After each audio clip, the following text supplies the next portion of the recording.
అందించలేకపోతోంది? లోపమెక్కడ? ఈ పాపం ఎవరిది? నిజాంల కాలం నాటి పైప్ లైన్లపైనే ఇంకా జలమండలి తాగునీటి సరఫరా ఆధారపడింది. దీంతో సుదూర ప్రాంతాల నుంచి వ్యయ ప్రయాసాల కూర్చి తీసుకొస్తున్న నీరు లీకేజీల రూపంలో వృధా అవుతోంది. గత 4 సంవత్సరాలుగా దాదాపు 60 ప్రాంతాల్లో తాగునీటి పైప్ లైన్లు పగిలాయి. లక్షల లీటర్ల నీరు నేలపాలైంది. తాగునీటి సరఫరా వ్యవస్థను పటిష్టం చేసి లీకేజీలను అరికట్టాల్సిన జలమండలి సిబ్బంది, అధికారులు యథావిధిగా నిద్రలోనే ఉన్నారు.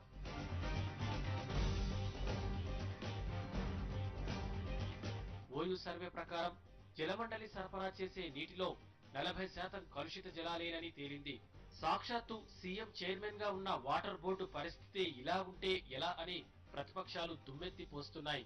ఢిల్లీలో లాబింగ్ చేయగల సత్తా ఉన్న నేతలు, మంత్రులు హైదరాబాద్ లో ఉన్నా తాగునీటి కష్టాలు తీరడం లేదని జీహెచ్ఎంసీ కార్పొరేటర్లు అంటున్నారు. సీఎం దీనికి చైర్మన్ ఉన్నాడు. ఒక్కసారి కూడా రివ్యూ మీటింగ్ చేసిన దాఖలాలు ఇక్కడ కూడా కనబడలేనా? 3400 టీఎంసీ నీళ్ళు సరఫరా అవుతుంటది. 170 టీఎంసీలకే లెక్కలున్నాయి. కడమ వాటర్ ఎవరు తాగుతున్నారు, ఎక్కడికి పోతున్నది అనేది లెక్కలు లేవు. ఇది ప్రభుత్వ వైఫల్యానికి నిదర్శనము.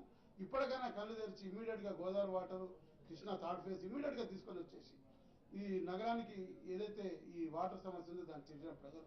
మరోవైపు బడాబాబుల ఇళ్లకు ఇష్టానుసారం నీటిని సరఫరా చేస్తున్న జలమండలి మురికివాడలు, బస్తీలను పట్టించుకోవడం లేదన్న ఆరోపణలు వినిపిస్తున్నాయి. నల్లా ఛార్జీల పేరుతో భారీగా వడ్డిస్తున్నా ఆ స్థాయిలో నీరందించడం లేదని ప్రజలు మండిపడుతున్నారు. ఈ విషయంలో బకాయిలు వసూలు చేయకుండానే నల్లా బిల్లు ఛార్జీలు ఎలా పెంచుతారని పలువురు కోర్టుకు వెళ్లడంతో పూర్తిస్థాయి బకాయిలు వసూలయ్యే వరకు నల్లా ఛార్జీలు పెంచొద్దని న్యాయస్థానం ఆదేశించింది. ఇదేగాక వాటర్ బోర్డు కలుషిత నీటి సరఫరాపై ఫోరం ఫర్ గుడ్ గవర్నెన్స్ అనే సంస్థ హైకోర్టులో పిల్ వేసింది. మొదలు ఈ బకాయిలు ఏవైతున్నాయో బాకీలన్నీ వసూలు చేయండి, తర్వాత మీరు పెంచదలుచుకున్నది అప్పుడు నిర్ణయించండి అని ఇప్పుడిప్పుడే కొద్దిగా చలనం కలిగింది. బాకీలు వసూలు చేస్తా ఉన్నారు. నేడు హైదరాబాద్ నగరంలో చాలా జబ్బులు రావడానికి కారణం ఏంటంటే జలమండలి వాళ్ళు సప్లై చేసే కలుషితమైన నీరే ఉంది. దీనిపై మేము ఒక పిల్లే వేయాలని అనుకుంటున్నాము. జలమండలి నెలవారీ ఆదాయం 50 కోట్ల రూపాయలుండగా దాదాపు 24 కోట్ల రూపాయలు కరెంటు బిల్లుల రూపంలోనే పోతున్నాయి. మిగిలిన దాంట్లో సిబ్బంది జీతభత్యాలు, మెయింటెనెన్స్ లకే సరిపోతోంది. గత 10 ఏళ్లకు పైగా వందల కోట్ల రూపాయలు మొండి బకాయిదారులు పేరుకుపోయారు. వీరిని వదిలేసిన జలమండలి అధికారులు సామాన్యులపైనే ప్రతాపం చూపుతున్నారు. కేవలం వందల్లో బకాయి పడ్డ సామాన్య ప్రజల నుంచి అసలు, వడ్డీ ముక్కుపిండి మరీ వసూలు చేస్తున్నారు. మరి నెలకు వచ్చేసరికి 1500, 2000, 3000 బిల్లు పంపుతున్నారు. నీళ్లు వచ్చేసరికి 4 రోజులకి, 3 రోజులకి, 5 రోజులకి నీళ్లు ఇస్తున్నారు. 4 బిల్లులు వాటర్ వస్తే దానికి మీరు 2000, 3000 బిల్లు అయితే ఈ మధ్య తరగతి కుటుంబాలు ఎట్లా కడతారని చెప్పి నేను వాళ్ళకి వివరించడం జరిగింది. ఇది ఖచ్చితంగా ఈ ఆటలు సాగనీయం, ఈ దొంగ బిల్లులు సాగనీయం.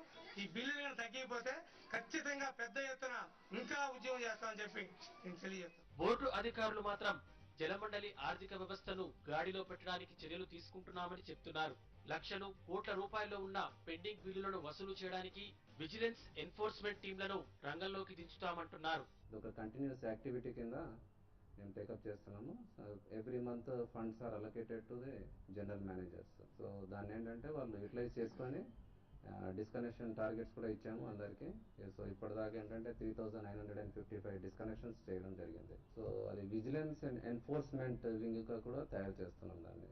బడాబాబుల ఇళ్లలో వాడడానికి సైతం జలమండలి నీటిని సరఫరా చేస్తుంటే సామాన్యులు తాగడానికి నీరు దొరకని విచిత్ర పరిస్థితి రాజధానిలో ఏర్పడుతోంది. మళ్లీ జనం బాటకు టీఆర్ఎస్ సన్నద్దమవుతోంది. పల్లె బాటతో కేసీఆర్ జనంలో ఉద్యమ సెగ రగిలించేందుకు సర్వసన్నద్దమవుతున్నారు. కరీంనగర్ లో జరుగుతున్న ఆ పార్టీ మేధో మథనలో ఈ సాయంత్రం కేసీఆర్ కార్యాచరణ ప్రకటిస్తారు. దీనికి